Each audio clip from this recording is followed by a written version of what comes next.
Oke, bismillahirrahmanirrahim. Assalamualaikum warahmatullahi wabarakatuh. Waalaikumsalam. Waalaikumsalam warahmatullahi wabarakatuh. Selamat siang semuanya. Siang, Pak. Kita lanjutkan perkuliahan kita di mata kuliah struktur beton ya. Jadi di beton ini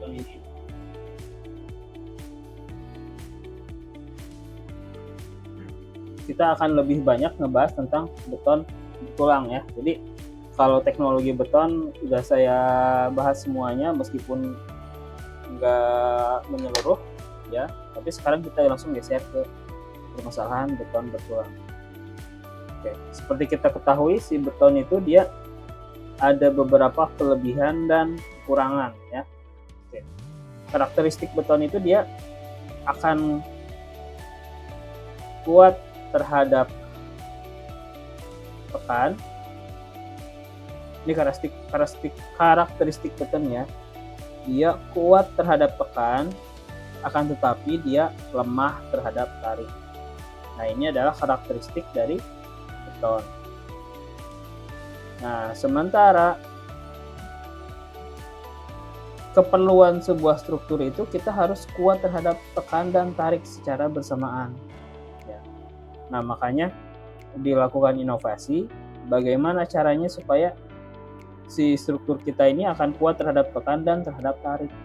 Makanya si beton itu dikombinasikan dengan yang namanya besi. Nah, sementara besi itu dia memiliki kelebihan yang tidak dimiliki oleh beton ya, dan juga dia memiliki kekurangan yang dimiliki oleh kekurangan yang tidak dimiliki oleh beton ya. Jadi kalau si beton itu kuat terhadap tekan tetapi dia lemah terhadap tarik, nah sementara si besi dia adalah material yang kuat terhadap tarik dan lemah terhadap tekanan ya. Makanya lahirlah yang namanya beton bertulang. Nah, ini beton bertulang ini diciptakan untuk saling mengisi kekurangan dan kelebihan sehingga menghasilkan sebuah struktur yang efisien. Nah, masalah tulangan beton ada dua buah jenis tulangan, yaitu tulangan yang polos ya, dia hanya berbentuk tabung lurus. Sementara yang kedua adalah tulangan sirip atau BJTD atau BJTS ya. Jadi kalau di nama tekniknya, kalau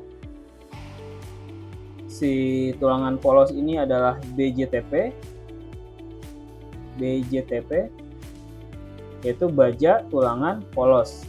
Nah, sementara kalau si sirip kita sebut dengan BJTD atau BJTS atau singkatan dari baja tulangan deform. Ini adalah deform ya. Maka si baja ini memiliki kuat terhadap D ini adalah deform atau deformasi. Dia memiliki kekuatan yang lebih tinggi dibanding baja tulangan polos. Jadi kalau secara sederhananya, kenapa ada tulangan polos, kenapa ada tulangan deform ya. Baja tulangan polos ya.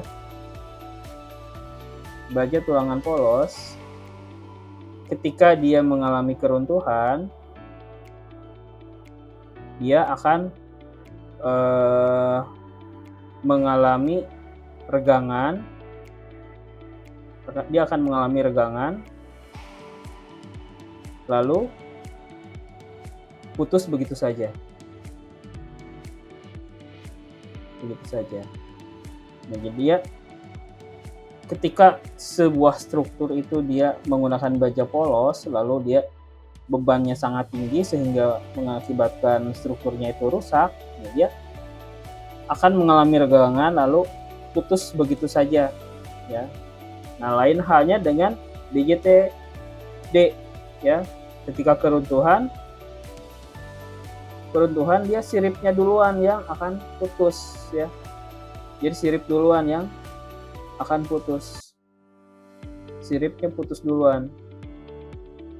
Nah, ketika siripnya udah putus, baru dia mengalami keruntuhan. Ya, jadi kalau misalkan kenapa lahirnya baja tulangan sirip? Oke. Contoh di sini adalah sebuah balok gedung. Ya, balok.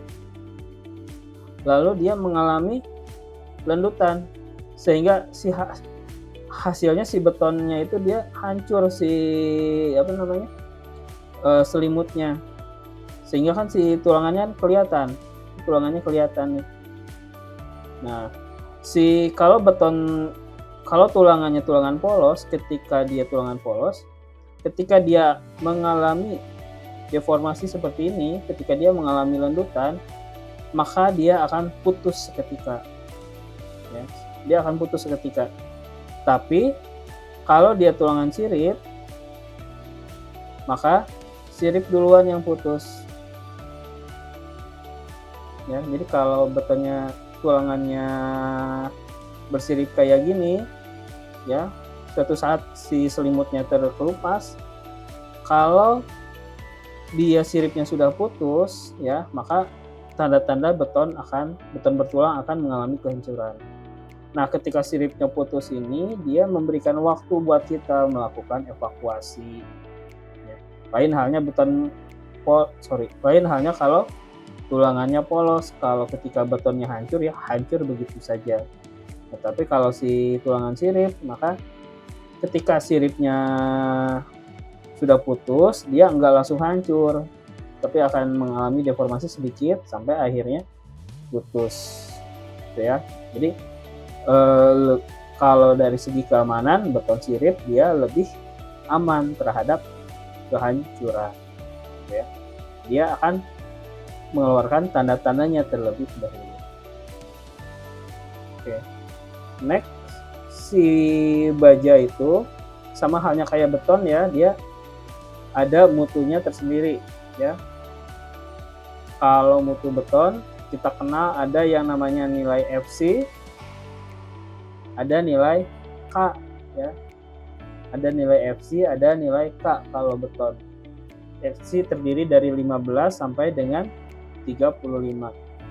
Nah, si beton ini kalau FC-nya dikonversi ke dalam K, maka berubah dari FC 15 dia akan menjadi beton dengan K 180, beton FC 20 akan berubah menjadi K 240 dan lain sebagainya.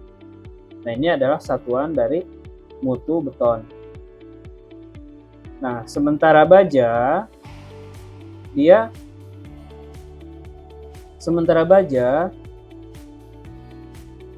kita sebut bukan FC lagi mutunya, tetapi kita gunakan nilai FY.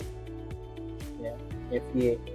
Nah, FY dari baja itu atau besi tulangan terdiri dari FY 240, 320 dan 400.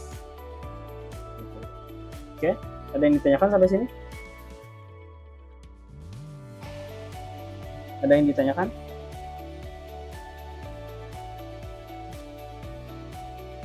Ada yang ditanyakan? Cukup dulu, Pak. Sudah saya yang nanya. Aditya Zainuddin ada?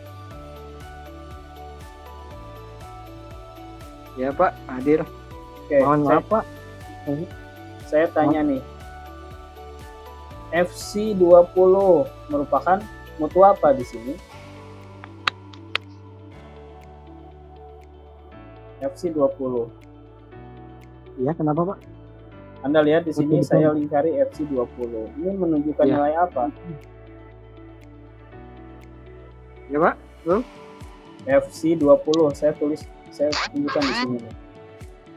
20 ini menunjukkan apa?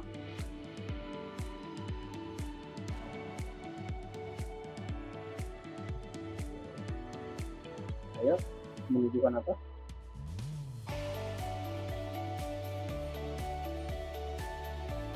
FC20 ini menunjukkan apa?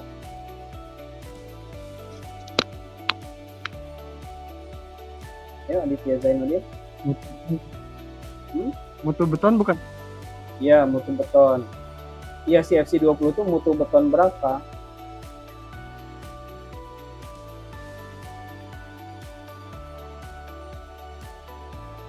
Kuat tekan 240 kilo, Kuat tekan. 200 kilo.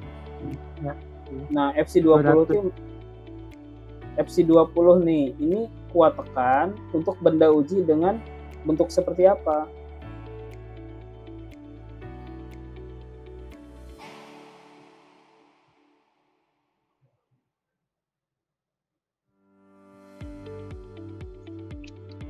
FC20. Benda ujinya kayak gimana sih? Gimana caranya mendapatkan angka 20 ini? Ayo. Si betonnya diapain supaya menghasilkan FC20 ini? Ayo. Aditya Zainuddin.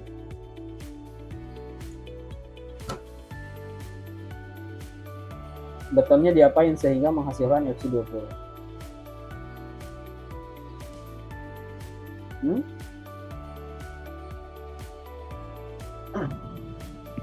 Benar, Pak.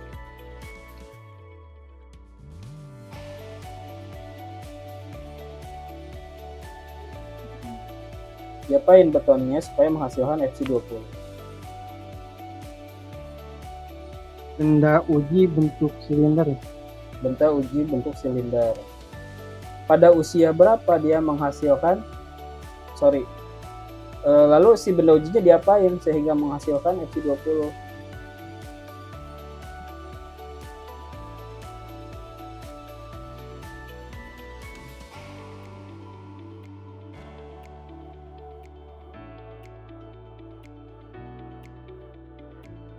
Diapain benda ujinya? Diuji kuat tekan betonnya, Pak. Kuat tekan beton menggunakan apa? Tekanan aksial yang Iya. berbentuk silinder. Nah, terus pakai apa diujinya? Kompresi mesin, bukan? Iya, kompresi mesin. Kompresi mesin. Kompresi mesin. Apa itu kompresi mesin? Ya, kompresi mesin untuk uji tekannya. Kuat tekan. Kompresi mesin. Kita tahu di otomotif ada kompresi mesin. Kompresinya 1:11. Apa ini? Kompresi mesin? Ayo. Ya. Apa? Diujinya 28 hari ya? Bukan. Iya, diuji pakai alat apa namanya? Namanya mesin kompresi testing. Kompresif tes. Ya, kompresi tes. Compression mesin. Nah, oke. Berapa tekanan yang dihasilkan? Si beton hancur pada tekanan berapa di sini? Terus si betonnya diapain sehingga menghasilkan FC20? 240. 200, iya 200. 240 apa? Iya, Pak. 240 itu apa maksudnya? Oh enggak, salah baca barusan. 200. 200. Iya, dengan kekuatan 200 kilogram per kuadrat. centimeter Kuadrat. Nah, kalau dikasih press sebesar 200 kg ini, si beton ini bakalan kayak gimana?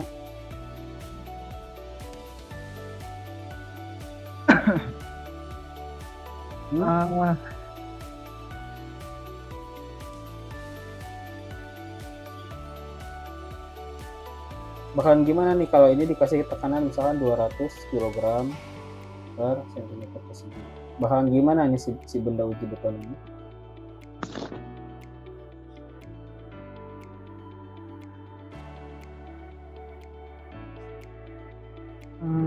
Sebentar. Yuk. Bakalan gimana si beton ini, si benda uji ini ketika dikasih tekanan sebesar 200 kg per cm persegi.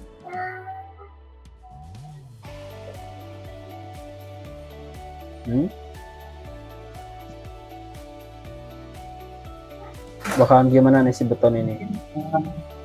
Ya. Bakalan gimana?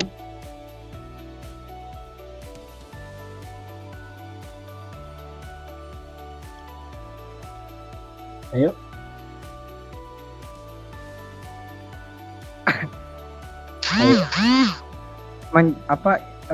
Namanya kalau ditekan 200 kg, mendapatkan tekanan 200 kg cm kuadrat, maka beton tersebut akan mencapai titik putus. Titik putus. Ada ini si beton ditekan sebesar 200 kg per cm persegi. Ditekan, ini alasnya nih, akan putus. Apanya yang putus? Benda ujinya Pak, betonnya. Benda ujinya ini ditekan nih, tapi mengalami putus. Gimana caranya bisa putus? Kan ditekan, boro-boro dia putus. Iya Pak, maksudnya kok ditekan kan mencapai titik leleh ya, jadi hancur.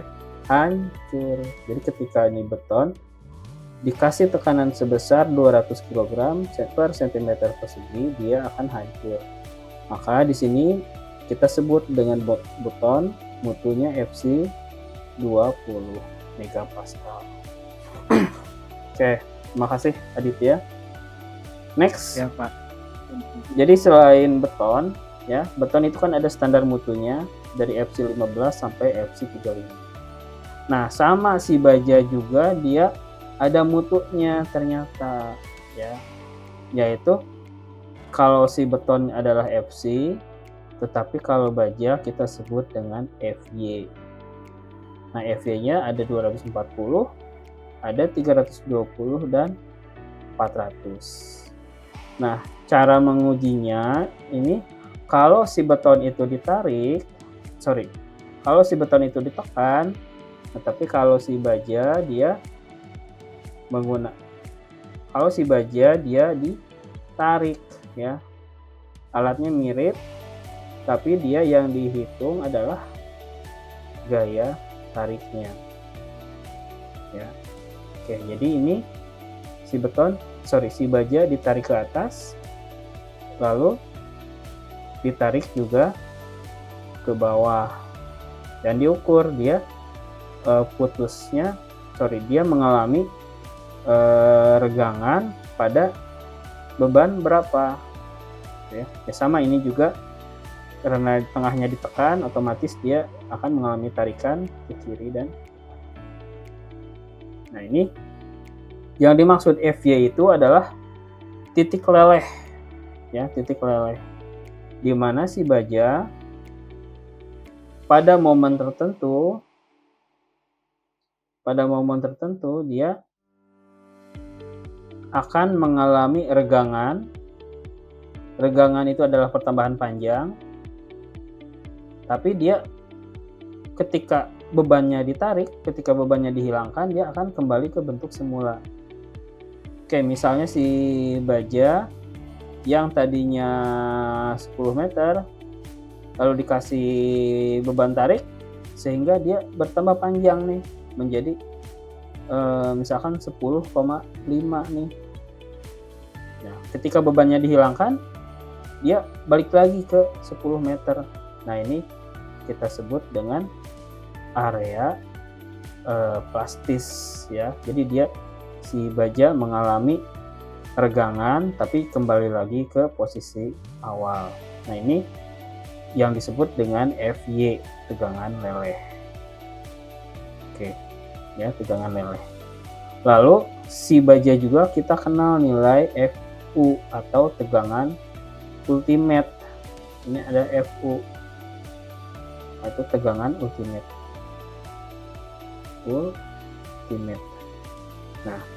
Nah ini bukan daerah plastis lagi karena dia udah lewat nih daerah plastisnya, ya. Daerah plastisnya udah lewat nih, kita masuk daerah necking, ya. Ketika bebannya ditambah, yang tadinya 240 ditambahin lagi sampai akhirnya dia mencapai titik ultimate. Nah ini udah necking, dia udah nggak akan kembali ke posisi awal.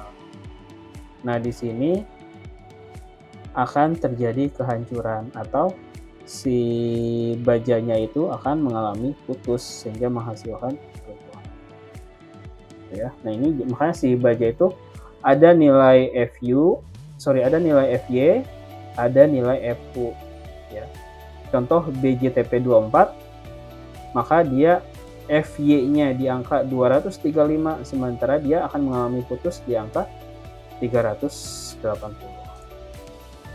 Ini dalam satuan Newton per milimeter persegi.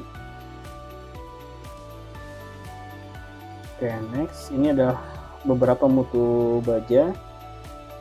Saya percepat. Oke, lalu kita akan mulai menghitung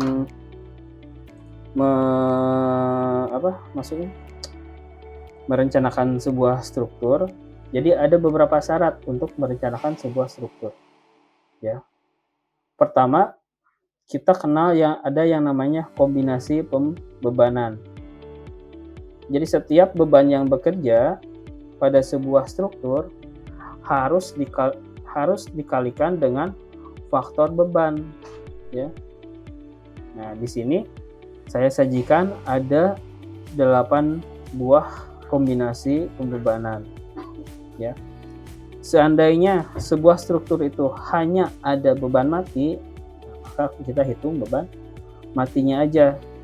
Nah, si beban mati kita kalikan dengan 1,4 D. Ya, D ini adalah beban mati atau kita sebut dengan dead load. Nah, lalu seandainya dia nggak cuma ada beban mati aja, ada juga beban hidup. Ya, ada juga beban hidup. Oke, berarti ini kita rubah faktor bebannya. Yang si beban matinya kita kalikan dengan 1,2, sementara beban hidupnya kita kalikan dengan 1,6. Ini semuanya ada faktor pengali ya, termasuk gempa, angin, air, dan lain sebagainya. Oke. Nah, ini adalah beberapa standar dalam merencanakan struktur beton. Ini saya skip dulu, nanti kita langsung ke sini. Nah, kita langsung simulasi.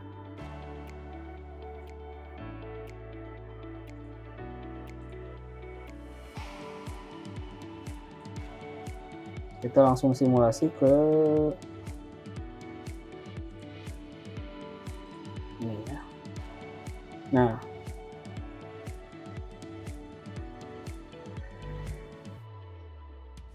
kenapa harus ada faktor beban? Pertama, kita harus memperhitungkan ketidakpastian kekuatan bahan. Lalu, aproksimasi dalam analisis, karena kita dalam menghitung itu bisa mencapai 8-10 angka di belakang koma yang nggak mungkin kita akomodir semua angkanya, makanya harus ada pembulatan.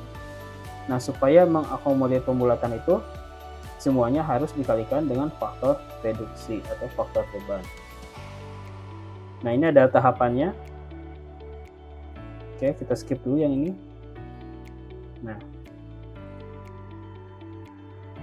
Nah, ini ada sebuah contoh.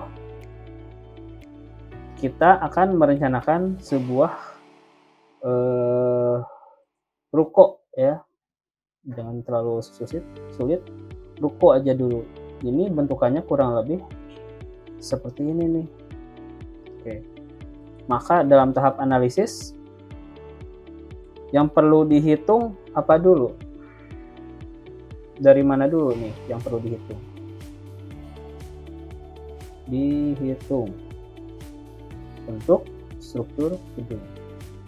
Kita menghitung dari mana dulu nih?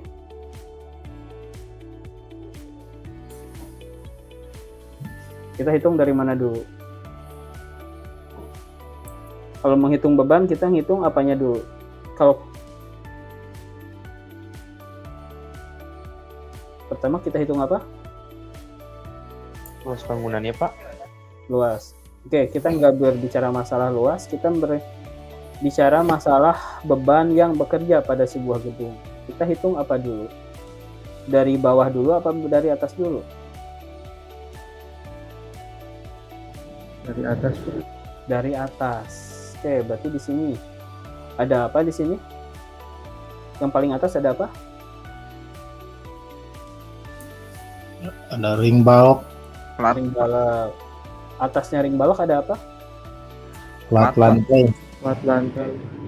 Oke, pertama kita harus menghitung atap, ya. Atap. Nah, dia atap itu bisa berupa truss, bisa berupa rangka, bisa berupa plat, ya. Bisa berupa truss, bisa berupa plat. Truss ini adalah berupa rangka, ada kuda-kudanya, ada baja ringannya, ada penutup atapnya, bisa berupa plat, itu dicor aja semuanya, atau kita sebut dengan duct beton, ya. Oke, plat atap. Jadi dalam menghitung struktur itu kita harus mulai dari atas dulu, baru ke bawah, ya. Lain halnya kalau kita ngebangun, kalau kita mulai konstruksi nggak mungkin dari atas dulu, kita harus dari fondasi dulu. Nah, tapi kalau perencanaan struktur kita harus mulai dari atas dulu. Pertama adalah plat atap atau plat atap. Kedua apa? Setelah plat atap?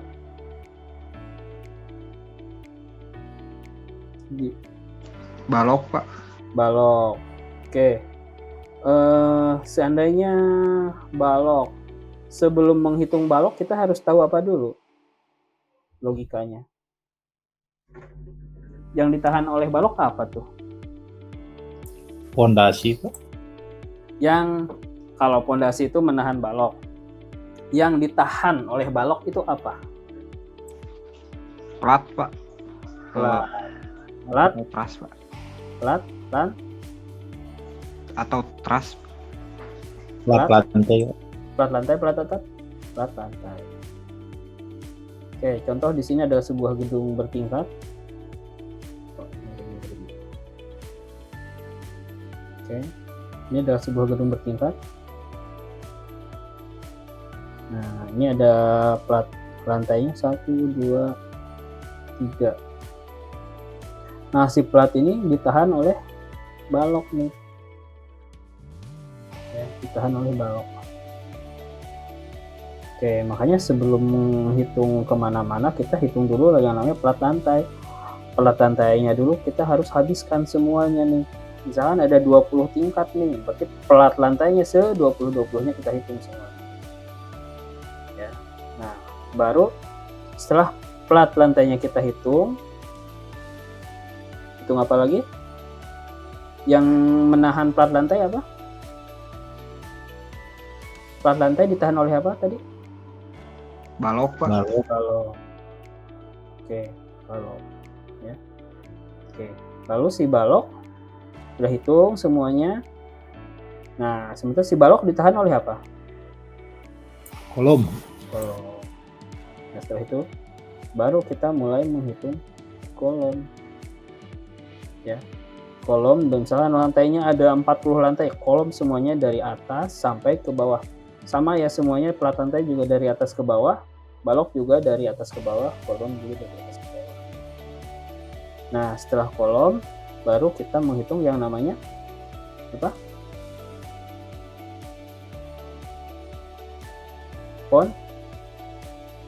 Pondasi. Fondasi ya.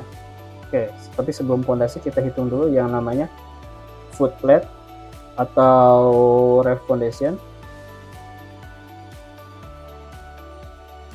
Foundation baru kita mulai fondasi. Nah, karena biasanya di sini kita hitung dulu nih. Dia butuh ref foundation seberapa besar, atau kita butuh namanya kita sebut pile cap ya. Pile cap berapa besar nih, baru kita menghitung fondasi tiangnya. Nah, ini secara tahapan sederhana dalam merencanakan sebuah struktur gedung. Oke, di sini contoh ya. Nah, di sini sederhana ya. Ada sebuah ruko ya, bukan ruko ya, apa berarti ini? Parkiran mungkin ya, parkiran atau apalah ya. Nah, dia bentukannya kurang lebih denahnya seperti ini nih. Secara total dia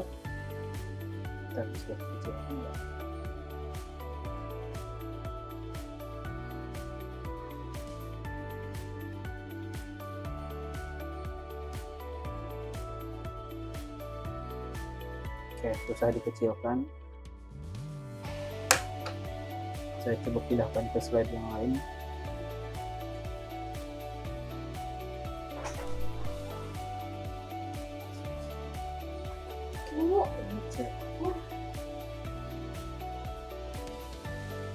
Nah,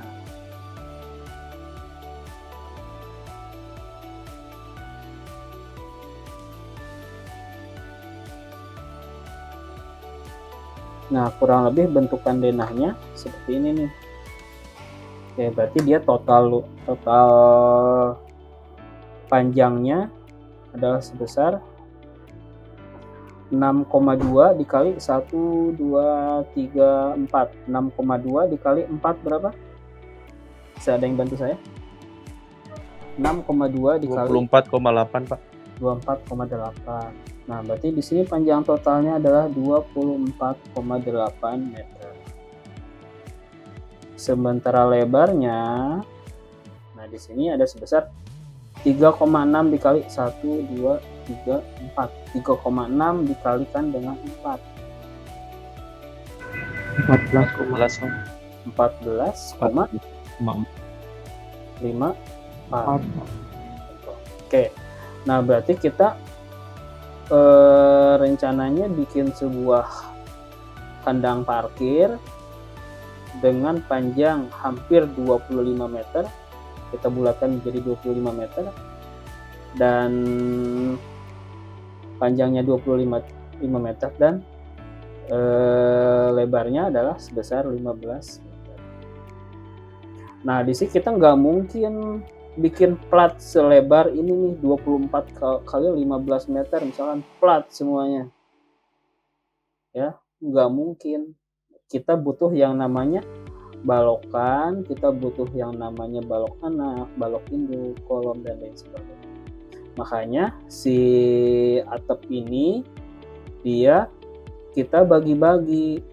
Makanya di sini ada yang namanya balok induk, ada yang namanya balok anak.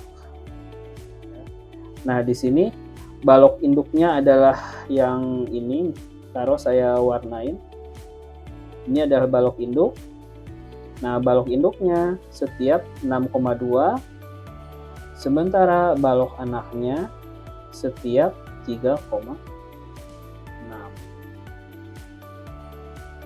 Nah, ini sederhana aja kayak gini, tapi juga perhitungannya cukup. Oke, ini adalah yang saya tandain biru ini adalah balok induk. Nah, balok induk itu adalah balok yang langsung berhubungan dengan kolom. Ya, kalau kita potongan disnya di sini, ya kita potong di sini. Nah, kurang lebih bentukannya seperti ini. Nah, ini ada balok induknya ada di sini. Balok induk langsung berhubungan dengan kolom. Lalu ada juga balok anak nih, ini balok anak 1, 2, dan lain sebagainya. Nah, biasanya balok induk itu dia lebih besar dibanding balok anak. Oke, kalau bahasa Inggrisnya berarti bukan mother beam, tapi ada main beam, ada secondary beam. Ya, jadi kalau bahasa Inggrisnya balok induk,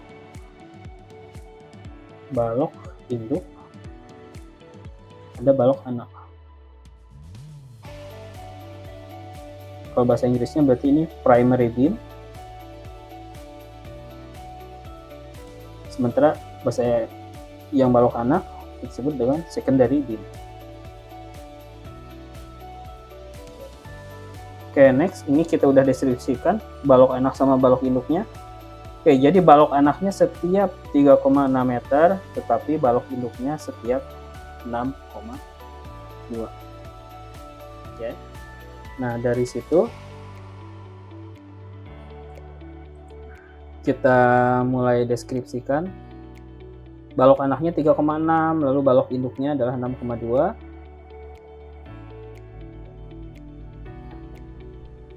Lalu ada jarak bias. Oh, ini skip dulu jarak bias. Nah, mutu beton kita akan menggunakan beton dengan mutu K275 ya. K275. Kalau K275 berarti dia setiap 1 meter perseginya mampu menahan beban sebesar 275 kg per cm persegi. Lalu kalau kita konversi ke dalam FC, nah berarti ini tinggal 275 dibagi 10 dikali dengan 0,883. Oke, berarti ini adalah 27,5 respon. 27,5 dikali 0,83, berapa hasilnya? Harusnya 23 ya, 23 MPa. Nah, berarti di sini kita mau, kalau si K ini kita konversi ke dalam FC adalah FC 23 MPa. Next, kita menggunakan tulangan 300 megapascal nih. Maaf, kecil banget tulisannya. Nah, ini 300 MPa. Berarti di sini maksudnya adalah tulangan yang akan kita pakai adalah FY 300. Oke, tegangan tanah skip. Nanti kita hitung belakangan. Nah, ini identitasnya sudah kita ketahui. Si balok anaknya 3,6, balok induknya 6,2 meter. Mutu betonnya adalah FC23 dan mutu bajanya FY 300. Nah, lalu keperluannya untuk apa ini gedung? Ini ternyata untuk perkantoran. Oke, next. Lalu kita hitung syarat-syarat sebuah struktur. Oke, di sini kita plat lantai seperti kesepakatan tadi ya. Untuk menghitung itu kita mulai dari platnya dulu ya, harus dari atas nih, nggak boleh dari bawah. Maka kita hitung si platnya dulu. Nah, plat itu ada dua jenis, ada plat satu arah, one atau kita sebut dengan one way slab,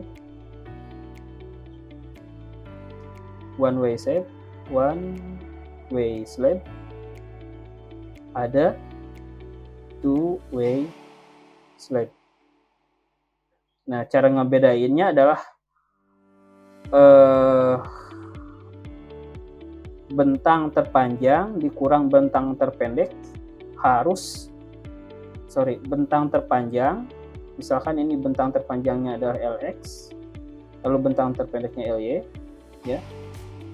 LX per LY atau LY per LX apabila kurang dari 2, dia merupakan plat dua arah. Tetapi apabila dia lebih dari 2 perbandingannya, maka merupakan plat satu arah. Nah, maksudnya di sini, jadi dalam pengertiannya plat satu arah, ada plat yang satu arah. Nah, plat satu arah itu gimana ya namanya? Taruh ini adalah sebuah balokan. Nah, ini balokan. Lalu ini ada balokan, ini balokan. Oke. Nah, kalau plat dua arah, kita tulangan yang bekerja itu secara dua arah. Ini plat dua arah. Berarti ada tulangan yang arah, misalkan ini adalah arah X, ini adalah Y. Nah, kalau plat dua arah, maka dua arah tulangan ini dia berfungsi sebagai struktur. Ya, ini tulangannya. Nah, jadi kalau plat dua arah dia berfungsi sebagai struktur nih, arah X dan arah Y-nya. Ini plat dua arah atau two-way slab. Nah, lain halnya kalau plat satu arah. Ini ada plat satu arah nih. Plat satu arah. Nah, maka di sini yang berfungsi sebagai strukturnya adalah hanya satu arah, yaitu arah X-nya doang atau arah Y-nya doang. Arah sininya dia tidak berfungsi sebagai struktur, yang berfungsi hanya arah X-nya aja. Ya, ini adalah one way slab, ya, atau plat satu arah. Nah, kenapa ini penting? Untuk menghitung tulangan yang kita pakai harus satu arah atau harus dua arah, gitu ya. Ini Y-nya, ini X-nya. Nah, oke. Balik lagi. Nah, di sini ternyata bentang terpanjangnya adalah 6,2, lalu bentang terpendeknya adalah 3,6. Dapat dari mana ini? Dapat dari sini nih. Jadi dalam satu kotakan ini, dalam satu buah kotakan ini, ya, bentang terpanjangnya adalah 6,2 dan bentang terpendeknya adalah 3,6. Oke, karena di sini platnya dua arah, ya, maka kita harus memperhitungkan tulangan arah X dan tulangan arah Y. Ya. Jadi ini biasanya untuk gedung. Untuk gedung biasanya kita menggunakan plat dua arah. Tapi kalau jembatan karena jembatan itu bentangnya sangat panjang, ada 50 meter atau 200 meter. Nah, ini kita gunakan one way slab. Oke, ada pertanyaan sampai sini? Ada, Pak. Johan. Ini kalau kita di lapangan kadang kita menggunakan bondek, Pak. Itu gimana, Pak? Apa masuk dua arah atau satu arah, Pak? Oke, terima kasih. Jadi bondex itu sebuah inovasi, ya. Oke, jadi seperti kayak gini ya. Nah, si bondex itu karena pekerjaan ini karena si project itu semakin hari semakin membutuhkan pengerjaan yang semakin singkat dan tingkat kesulitannya diturunkan sedemikian hingga bagaimana caranya untuk mereduksi tulangan ini nih supaya saya hemat waktu. Nah, makanya ada yang namanya bondex atau plat bondex. Nah, ini tebal sekali nih si bondex, nggak sama dengan si yang namanya singkalum ya. Jadi bondex itu cukup tebal. Nah, bondex itu dia fungsinya sebetulnya adalah untuk menghilangkan sama sekali tulangan, ya. Untuk menghilangkan sama sekali tulangan si bondex itu. Oke, saya buat gambar baru di sini. Nah, contoh di sini adalah sebuah plat lantai.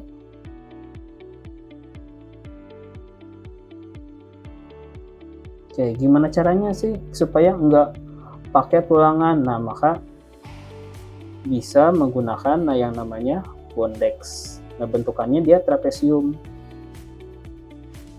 Oke, kita analogikan kayak gini.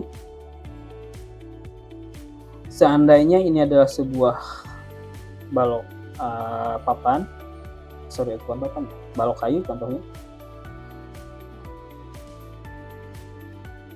Ini ada H, ini ada B.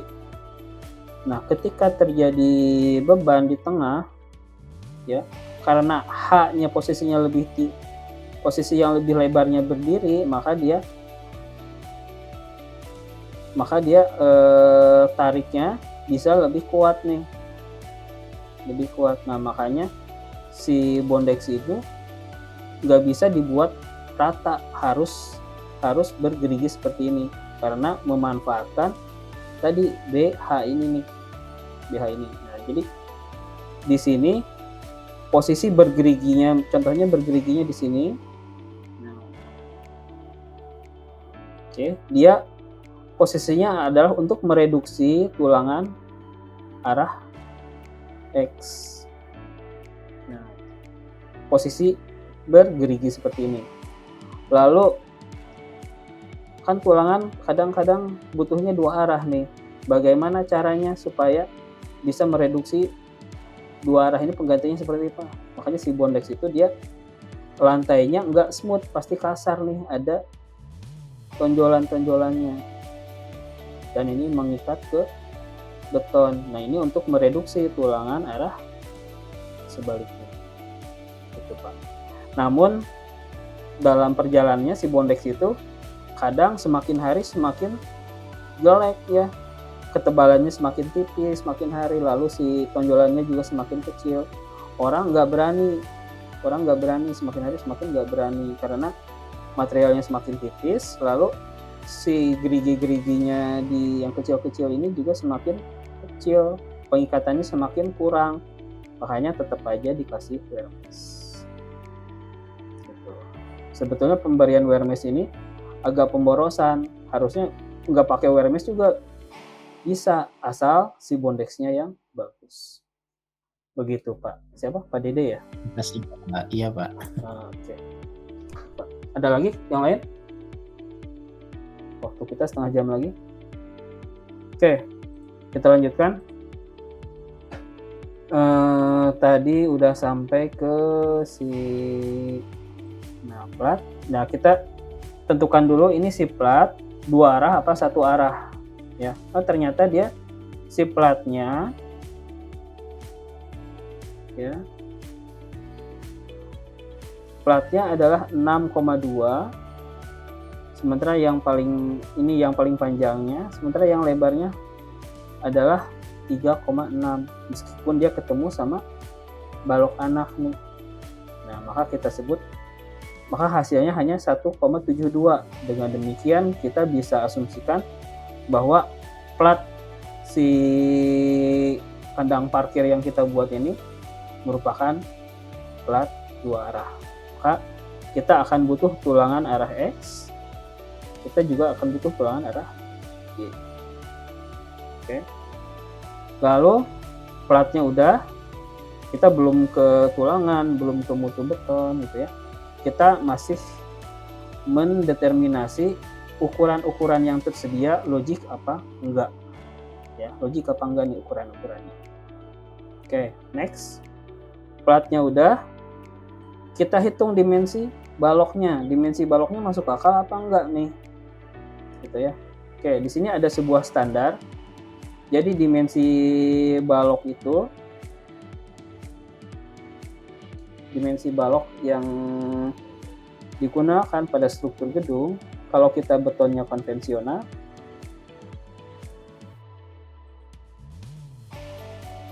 adalah, nah biasanya di sini untuk gedung itu 1/10L sampai dengan 1/,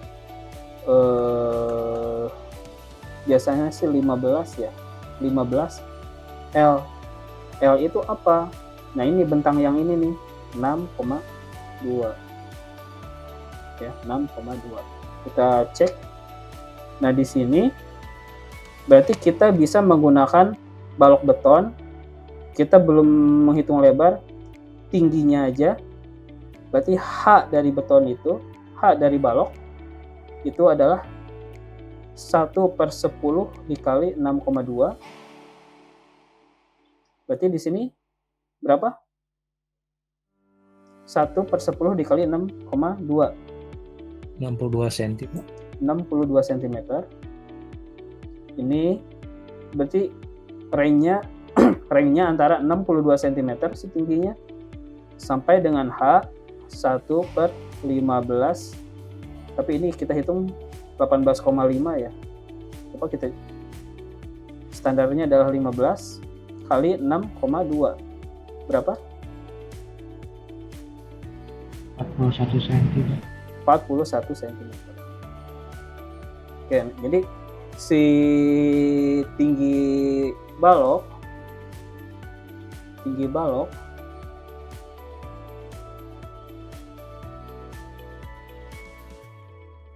nah, untuk bentang 6,2 ini ya, berarti dia secara normalnya antara 41 cm sampai dengan 62 cm. Ya. Tapi di sini kayaknya bukan 15 deh, bisa ke 20, maaf. 20. Ya, 20. 20 dikali 6,2 berapa?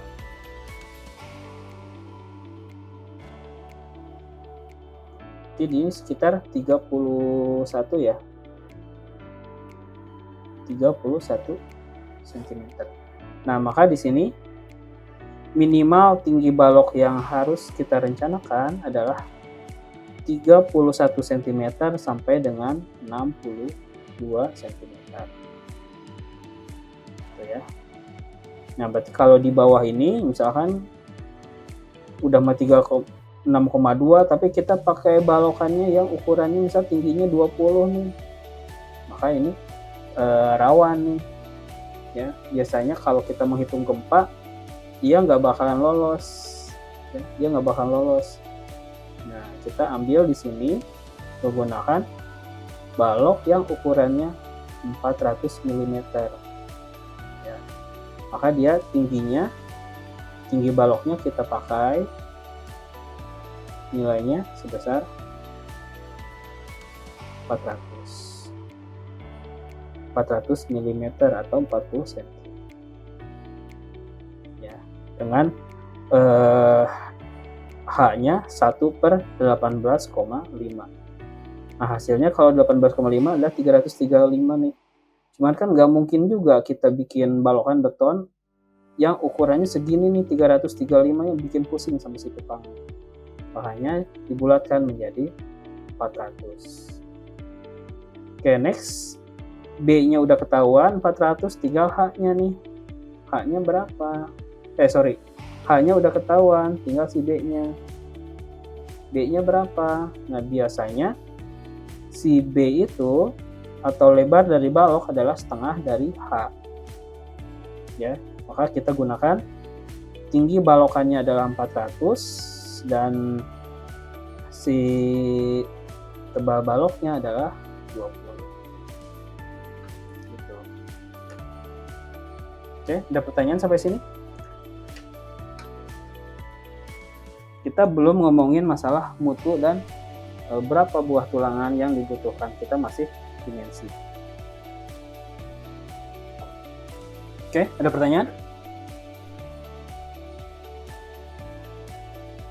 Ada pertanyaan? Nah, ini yang 400 nih. Kalau yang 300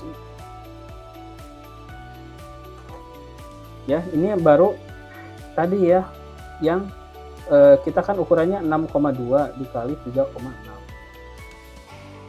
Nah, yang 3,6-nya berapa? Ya sama ya, bisa L per berapa ya? Taruh misalkan L per 17. Oke, berarti dia 3.600 dibagi 17. Berapa hasilnya? 3.600 dibagi 17. Halo? Halo? 3.600 dibagi 17. 211. 211. 11. 11. Nah, berarti di sini kita bisa rencanakan nih yang balokan yang ininya. Nah, balokan yang 6,2-nya adalah 200 kali 400 ya. Tapi yang 3,6-nya, 3,6 ada nggak bisa? Oh, nggak ada ya semuanya. Semuanya 3,6, 6,2. Oke, nggak ada ya, nggak ada yang 3,6, semuanya 6,2 si baloknya. Kalau si baloknya. Oke, next. Kita rencanakan si plat lantainya. Jadi kalau menurut SNI, plat lantai itu tebalnya antara 8 sampai dengan 15 cm nih. Ya, 8 sampai 15 cm. Jadi seandainya pun Anda menggunakan, kita rencanakan plat lantai tebalnya 8, itu masih oke. Nah, plat lantai itu tergantung metode konstruksi yang akan kita pakai. Nah, bisa digabung oleh balok, bisa digabung sama balok, bisa dipisah. Ya, bisa dipisah. Oke, di sini kalau si baloknya 400, maka si plat lantainya kita rencanakan taruh dia sebesar, di sini perencanaannya 12 ya. Nah, kita gunakan si plat lantainya adalah sebesar 12. Oke, maaf, kita samakan satuannya 40. Oke, berarti ini secara bersih ini bukan 40 lagi, tapi sebesar 28, dan ini adalah sebesar 20. Oke, next. Tadi dimensi plat lantainya sudah. Kita loncat. Nah, ini ya. Kita hitung beban yang bekerja itu berapa pada sebuah plat lantai. Oke. Contoh di sini kita hitung beban mati dan beban hidupnya nih. Kita hitung beban mati dan beban hidupnya. Beban mati terdiri dari apa aja beban mati? Ada berat sendiri. Nah, berat sendiri adalah berat plat lantai. Ini adalah berat plat lantai. Lalu ada tegel, lalu langit-langit nih. Jadi beban mati itu adalah beban yang tetap, bisa ada di atasnya, ya, bisa berupa di atasnya, bisa menggantung dari bawah, ya. Nah, di sini kita hitung beban mati yang bekerja pada plat lantai dalam satuan 1 meter persegi, ya. Hitungannya dalam 1 meter persegi, 1 dikalikan dengan 1, ya. Oke, kita hitung tebal plat lantainya berapa tadi? 12 cm. 12 ya. 12 cm. Nah, 12 cm itu kita rubah ke dalam meter. Ya. Rubah ke dalam meter, menjadi satuannya adalah 0,12.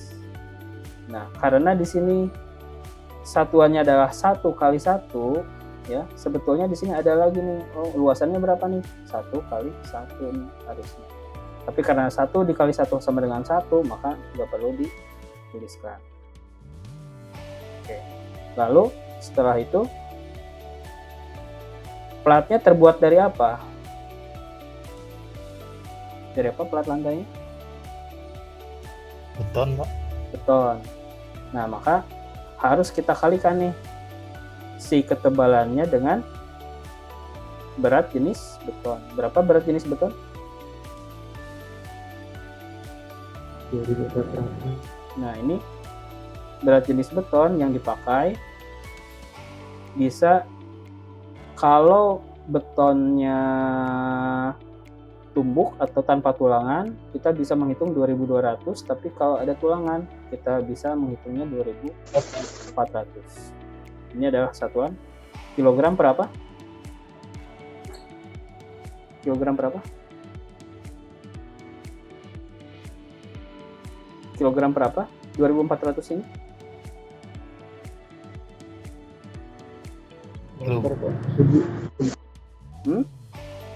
Per meter persegi Pak. Meter persegi, meter kubik. Meter kubik Pak.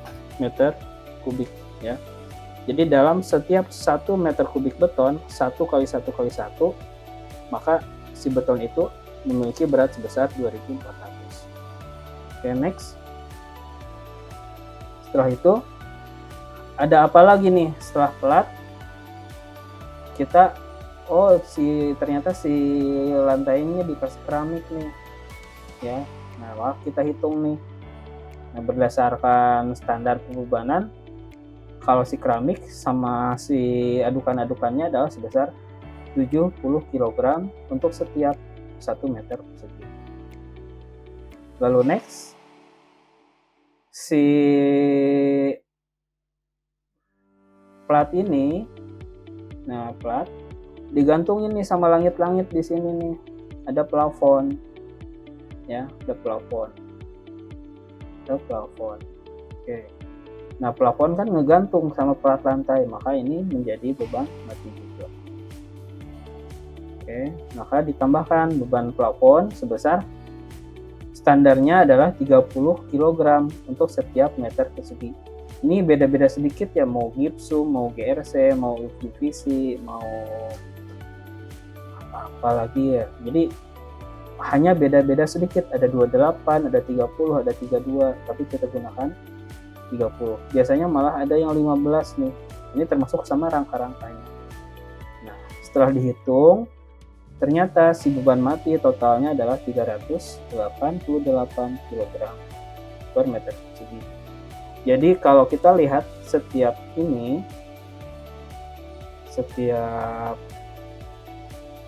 dalam 1 meter persegi, contoh di sini 1 kali 1, maka dia terjadi beban mati sebesar 388 kg untuk setiap 1 meter persegi, ya, 388.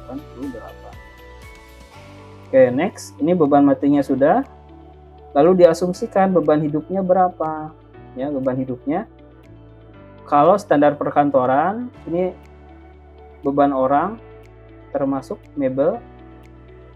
Nah, ini sumbernya ada di PPBG ya, Peraturan Pembebanan Gedung.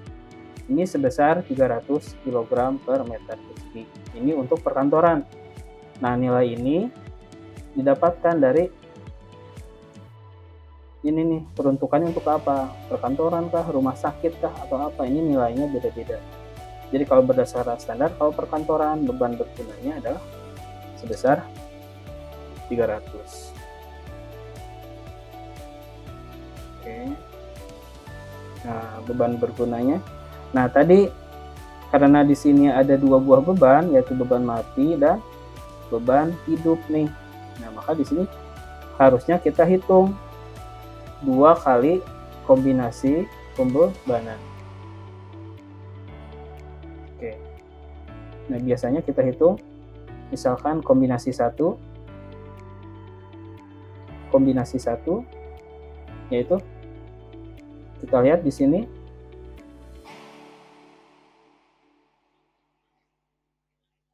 mana ya. Oke, ini di slide yang lain. Saya copy.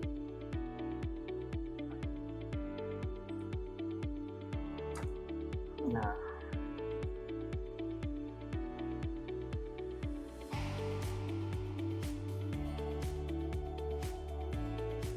Bentar, saya copy sini.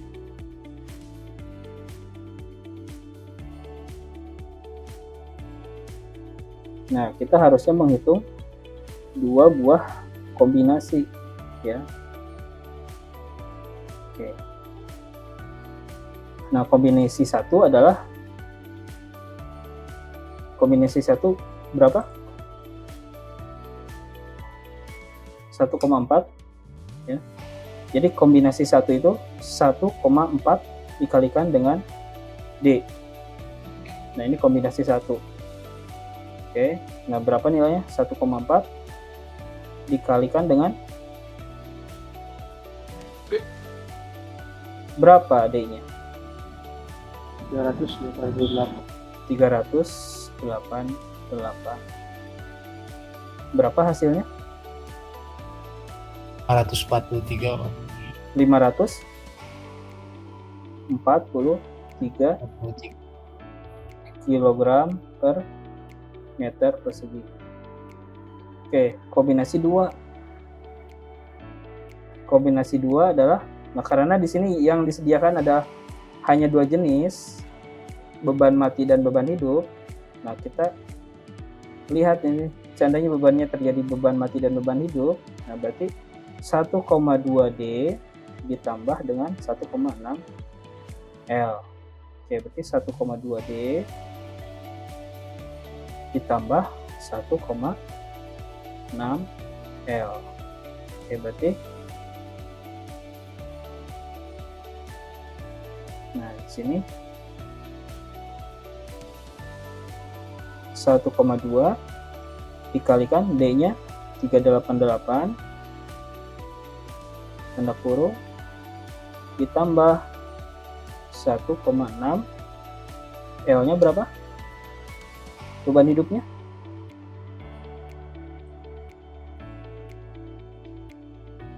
Beban hidupnya berapa? 300 Kilogram. 300. Oke, kita bisa sederhanakan. 1,2 dikali 388 465,6 465 ditambah 1,6 dikali 300 480. 480. Berapa hasilnya? 945 ya. Oke. 945 kilogram. Nah, di sini sudah kita sajikan nih dua buah kombinasi ya, yaitu kombinasi 1 dan kombinasi 2 ya. Kombinasi 1 dan kombinasi 2. Nah, kita lihat nilainya. Yang paling besar yang mana nih? Yang ini apa yang ini? Nah, ternyata yang paling besar nilainya adalah kombinasi 2. Nah, di situ kita pilih. Oh, yang paling besar ini ternyata kombinasi 2 nih. Nah, maka yang akan kita masukkan ke dalam perhitungan adalah nilai kombinasi 2, yaitu sebesar 945 kg per meter persegi. Gitu ya. Nah, seandainya kombinasi bebannya ada banyak nih, Pak. Misalkan ada beban angin segala rupa, ada beban atap gitu ya. Nah, gimana caranya? Ya, hitung. Di sini ada standarnya. Ada DL, ada W, ada DW, ada DL, E gitu ya. Nah, ini kita hitung satu-satu semuanya. Nilai yang paling tinggi ini yang akan kita angkat ke dalam sebuah perhitungan. Nah, kombinasi pembenaran sudah. Kita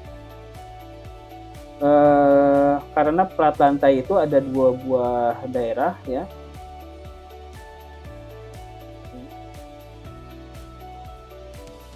Nah, plat lantai itu ada 2 buah daerah nih. Misalkan di sini ada sebuah plat lantai, ada balokannya.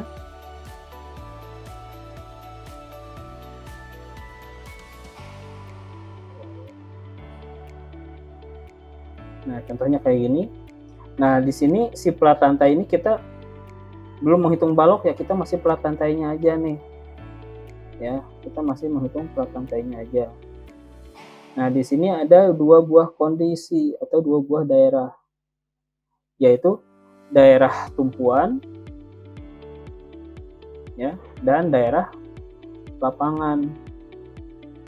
Ya, nah ini daerah tumpuan lagi, ini lapangan lagi, ini tumpuan lagi. Nah, ini ada dua buah daerah nih. Nah, ini kebutuhan setiap daerah sini sama yang di tengah ini selalu berbeda. Misalkan ini daerah 1, daerah 2, daerah 3, daerah 4, daerah 5. Ini setiap titiknya kadang berbeda. Ini harus kita hitung satu-satu ya. Nah, cara menghitungnya dari mana? Kita hitung yang namanya kita hitung distribusi momennya. Nah, ini kalau menurut si SNI ya nggak perlu kita repot-repot hitung, sudah ada standarnya ya, sudah ada standarnya. Kalau tumpuannya ada 3, ya berarti di sini di tengahnya berlaku 1/11, ini 1/11, tapi di daerah tumpuannya 1/24, ini ada 1/9 dan 1/24. Nah, ini adalah untuk menghitung distribusi momen yang bekerja pada setiap titik plat lantai. Ya, ini ada standar perhitungannya. Oke, next kita ternyata si struktur kita kayak gini nih. Mana tadi ya? Kayak gini nih. Ya.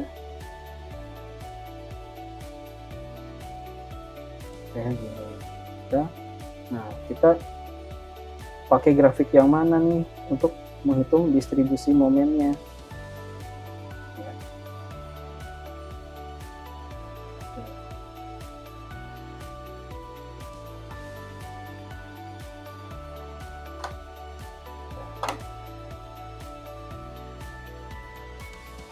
Nah, bentukannya kayak gini nih. Ya. Nah, kita lihat, kita coba tandain nih potongannya. Ya, kita tandai potongannya. Oke, maka di sini terjadi sebuah plat atau bidang. Nah, lalu balokannya ada berapa? 1, 2, 3, 4, 5. Nah, balokannya ada 5 ya. 1, 2, 3, 4, 5. Nah, di sini setiap balokan kita anggap sebagai tumpuan. Kita lihat di sini yang mirip yang mana? Oke, ternyata yang mirip yang 1, 2, 3, 4, 5. 1, 2, 3, 4. Oke. 1, 2, 3. Oke, yang ini nih. Ini ternyata yang miripnya ada yang ini. Ya. Oke, berarti distribusi bebannya, distribusi momennya kurang lebih ini. Ini. Nah, di sini ada 1/24, lalu ada 1/10, 1/11, lalu ada 1/10 lagi, terakhir 1/24 lagi, lalu ada yang momen positifnya, momen positif 1/11, 1/16, 1/16, dan yang terakhir berapa di sini?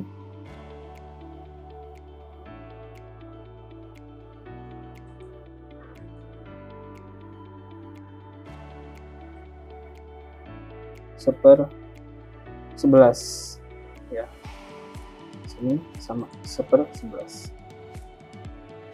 Nah, ini angka-angka ini yang akan kita gunakan untuk menghitung koefisien momen yang terjadi pada setiap area 1, 2, 3, 4, 5, 6, 7, 8, 9. Jadi ada 9 lokasi yang harus kita hitung nih si kebutuhan ulangan. Nah, cara hitungnya sederhananya seperti ini nih. Nah, ini ada tumpuan dalam, ada tumpuan tengah, ada tumpuan luar, ya. Tumpuan dalam itu adalah yang di sini. Lalu ada ada tengah bentang, berarti area lapangan. Lalu ada tumpuan luar. Ini ada yang di pojokan sini. Ya, nilainya beda-beda, ada yang 1/10. Sorry, ini salah kayaknya ya. Harusnya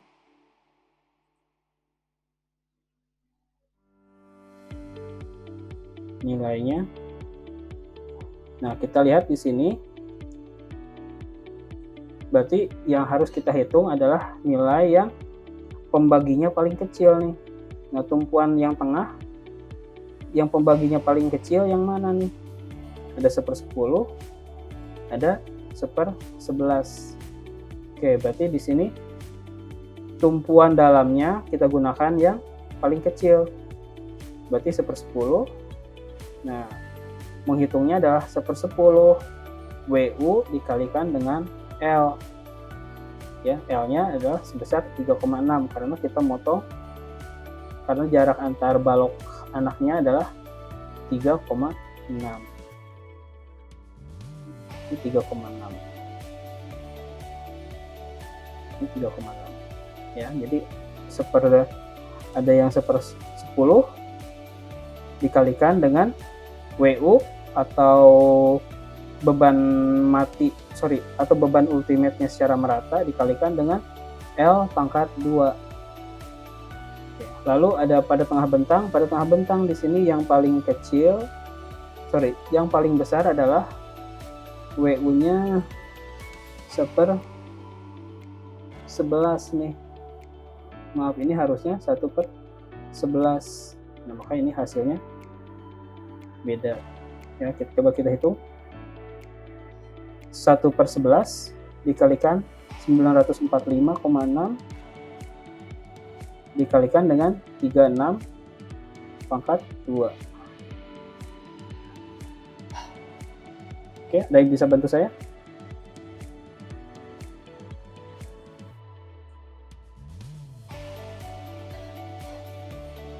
Ada yang bisa bantu saya? Halo? Ini 1/14-nya diganti menjadi 11 nih. Karena sesuai standar dia ada 11. Berarti 945 dibagi 11 berapa? 945,6 dibagi 11 berapa? Halo? 85,9.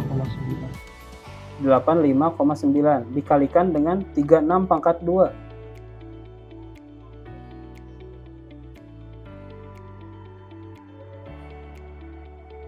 (945,6) dibagi 11 dikalikan 3,6 pangkat 2.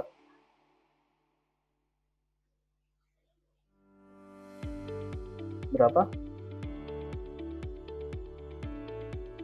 111 100 1111 1114 1114.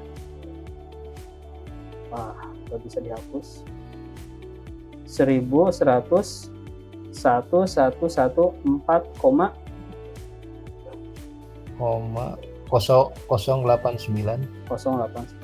Nah, ini yang bentang tengah beda sedikit, harusnya 1114. Lalu sama yang tumpuan luar juga, di tumpuan luar kita lihat di sini. Oke, kalau tumpuan luar sama 1/24, berarti sama hasilnya, nggak perlu kita ubah.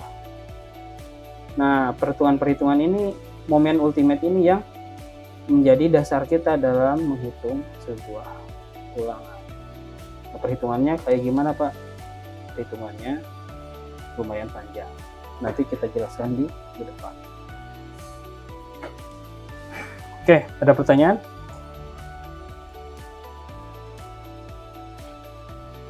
Ada pertanyaan sampai sini? Halo? Sementara Cukup ya. Oke, hari ini masih belum ada tugas. Nanti saya jelaskan dulu cara menghitung tulangannya, baru minggu depan kita kasih tugas untuk menghitung kebutuhan tulangan pada sebuah mata rantai. Oke ya. Kalau tidak ada pertanyaan, saya cukupkan. Mudah-mudahan pertemuan kita bermanfaat. Saya ucapkan terima kasih. Wassalamualaikum warahmatullahi wabarakatuh. Waalaikumsalam warahmatullahi wabarakatuh. Waalaikumsalam warahmatullahi wabarakatuh.